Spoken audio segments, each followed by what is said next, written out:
Right now on Jamaica News Page tonight. We are working with other countries to say, we want to send you some of the most despicable human beings to your countries. Will you do that as a favor to us? And the further away from America, the better, so they can't come back across the border. Why are you bringing to Jamaica the most despicable, pedophiles and dangerous people that Senator your Brown. MOU Senator has Brown. brought?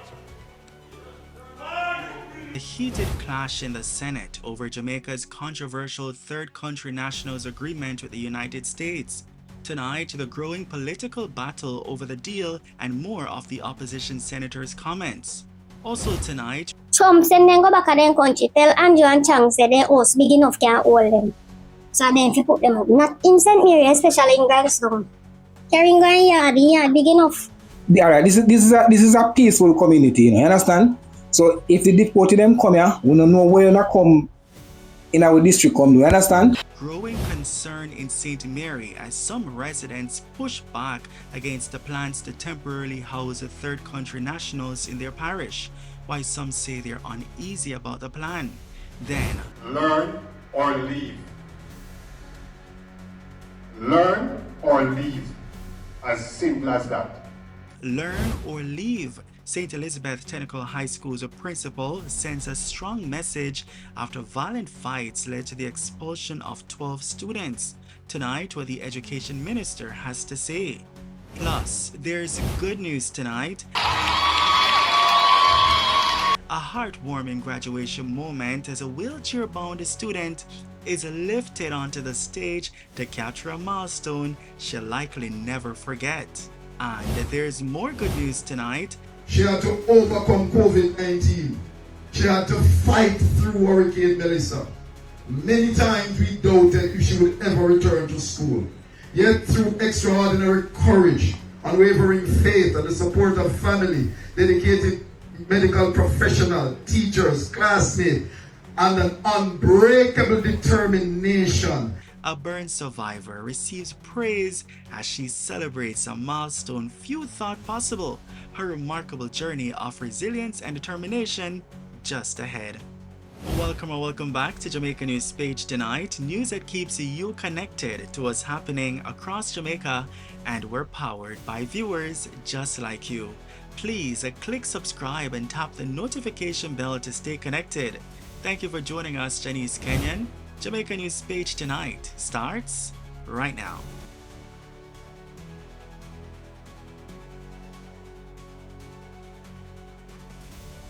And we begin tonight with new developments in Portland. The 28 Haitian migrants who arrived by boat in Portland on Sunday, June 21, 2026, have been returned to Haiti.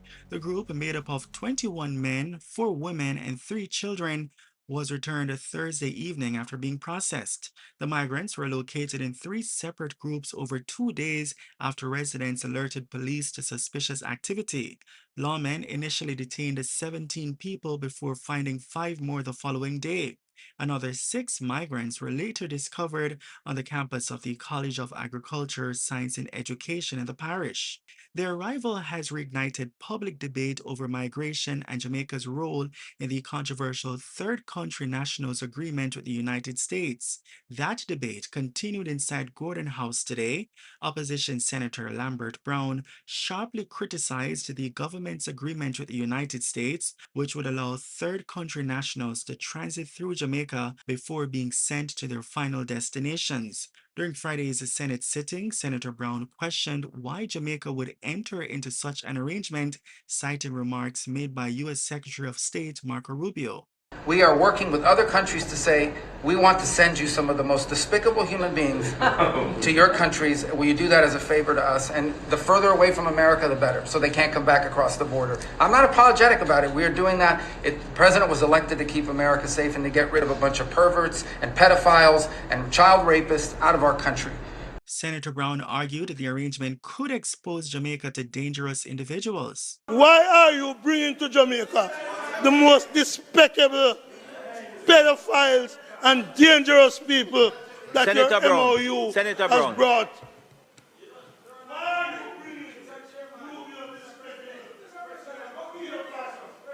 Senator Brown, I have to turn off your mic. You heard what you said? Why is the government of Jamaica choosing to bring Rubio's pedophile and despicable people? That is the position of the People's National Party. That is the position of the People's National Party. Well, if that is the position, I want you to state on the record that that is the position of the People's National Party. That the Jamaica Labour Party government is bowing to Rubio to bring pedophiles and criminals to Jamaica. Let the record show that that is the position of the People's National Party. Please have your seat. Anybody, Minister, anything else? No, I'm not turning it on.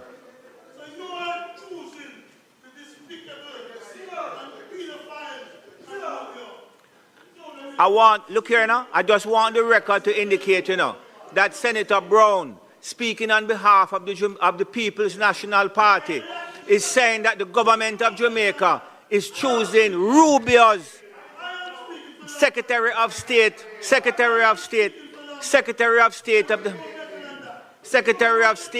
of the United States of America is choosing to bring Rubio's pedophile, criminal and rapist to Jamaica. That is the position of the People's National Party.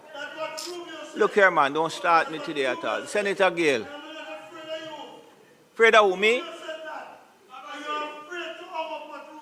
All right, repeat it. Let me turn on your mic. That's what I want you to repeat know. it. I am saying here Repeat it.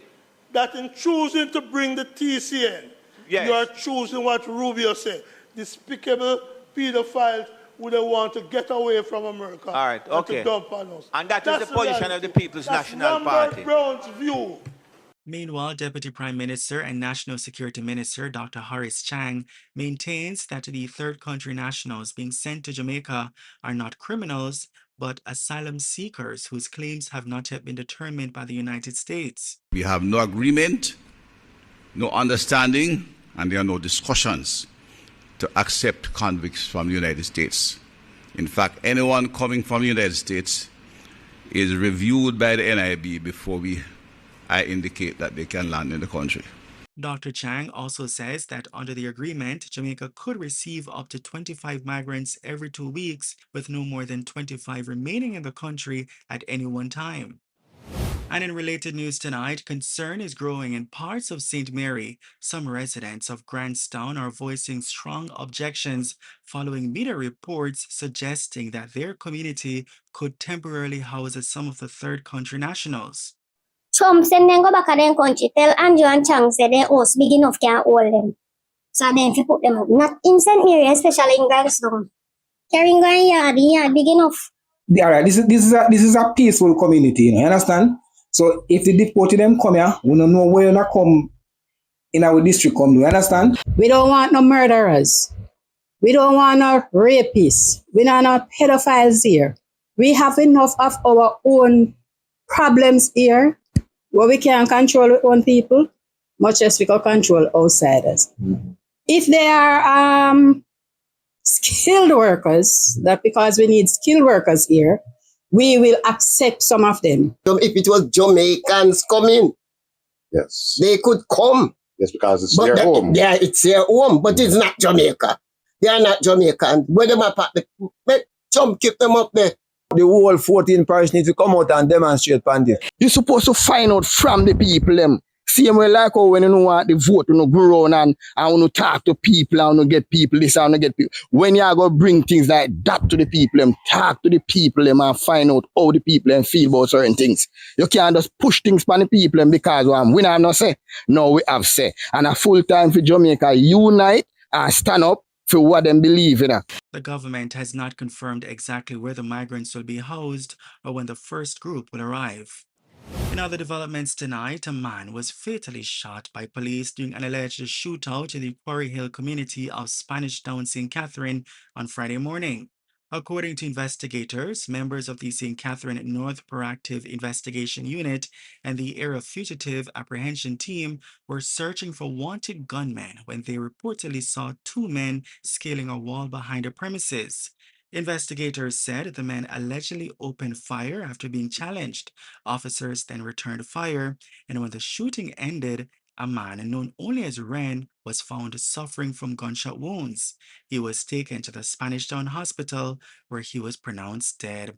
A Taurus pistol loaded with 3 rounds of ammunition was reportedly recovered following the alleged confrontation. The Independent Commission of Investigations Indicom has launched a probe into the incident. Turning now to the education sector, students at St. Elizabeth Technical High School are being warned that violence will not be tolerated. Principal Keith Wellington delivered the strong message during the school's graduation ceremony weeks after violent fights forced a temporary closure of the institution and led to the expulsion of 12 students. I'm going to make it public, so I hope it never happens that your child is involved in anything like this. But I want to, first of all, since as your child will not be involved in incidents like this, I want to assure you as parents that our goal, our mandate, we are insistent that states must be a safe place for every single person who walks through this gate. Anyone who jeopardizes the safety of any other member on this campus will not be welcome here. And so in the presence of the minister, there's a recourse for parents and students who are excluded from school. So if I'm wrong, the minister can correct me. But if your child, if your children is unwilling or unable to comply with the requirements of this school, the standards that we have tried to build and uphold, they are not going to be welcome here. And yes, parents, yes, minister, we are a school that is supposed to teach. Right? We are supposed to teach, and we are supposed to teaching and learning means that there should be a change in behavior. And so we are not abdicating ourselves of the responsibility to ensure that students who don't know how to behave learn to behave. We're not taking away the responsibility from ourselves. But we believe that as a school, we do the things that are necessary to teach students. And where they fail to learn, there's a prominent school in Montego Bay whose motto is learn or leave. Learn or leave. As simple as that. And so parents, 2 things. I want to reassure you that we will continue to make school states a safe place for your child. We will continue to make you proud of the uniform that your child wears. And secondly, those who cannot live up to the standards we expect of them will be uncomfortable here or will not be here any at all. We'll be supporting the school in saying we have a zero tolerance for violence. There is no room for violence in an institution like this or any institution. And so I support the school administration in doing what they have to do, in making difficult choices, because we have to maintain the standards at this university. University of Life, right? And now to this heartwarming moment from the Dint Hill Technical High School graduation ceremony.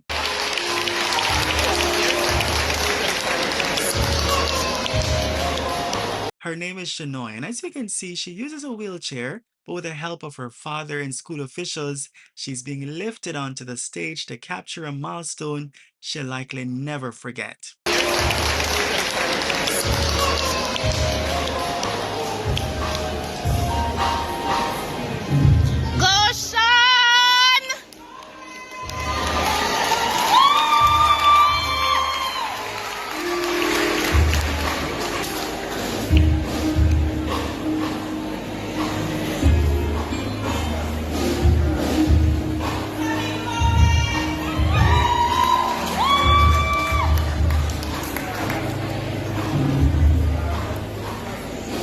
It's a beautiful reminder that determination, family support, and a helping hand can make even the most challenging moments unforgettable. Congratulations, Shanoya, on your remarkable achievements. And finally tonight, 4 years after surviving the devastating house fire that claimed the lives of her twin brothers and left her with life-threatening burns, Adriana Lang has graduated from Magati High School in St. Elizabeth. The 16-year-old who has undergone 28 surgeries was honored during the ceremony for her remarkable courage and perseverance. Burns and enduring months of surgery, rehabilitation, unimaginable physical pain. She had to overcome COVID-19. She had to fight through Hurricane Melissa. Many times we doubted if she would ever return to school. Yet through extraordinary courage, unwavering faith, and the support of family, dedicated medical professionals, teachers, classmates, and an unbreakable determination, that student has done well and is a part of our graduating class. And I wonder if she's here just to stand for me. Please, and I want us to recognize her. Please, come on. She has been through everything. And this achievement transcends academic success. It is a reminder that resilience can overcome any kind of adversity, that hope is stronger than despair, and that the human spirit is capable of extraordinary triumph. This student has become an inspiration to every member of our school community. She now hopes to pursue a career in pediatric nursing, inspired by the care she received throughout her recovery. Congratulations, Adriana, and also to everyone else graduating. We wish you continued success as you begin the next chapter of your journey. And that's the news on Jamaica News Page tonight. News that keeps you connected to what's happening across Jamaica, and we're powered by viewers just like you. Please leave a comment so we can welcome you with a shout out. Thank you for joining us, Janice Kenyon, and also thank you for watching Jamaica News Page tonight. We'll see you in the comments, and be sure to like, share, and join us again for more news. From all of us here, good night.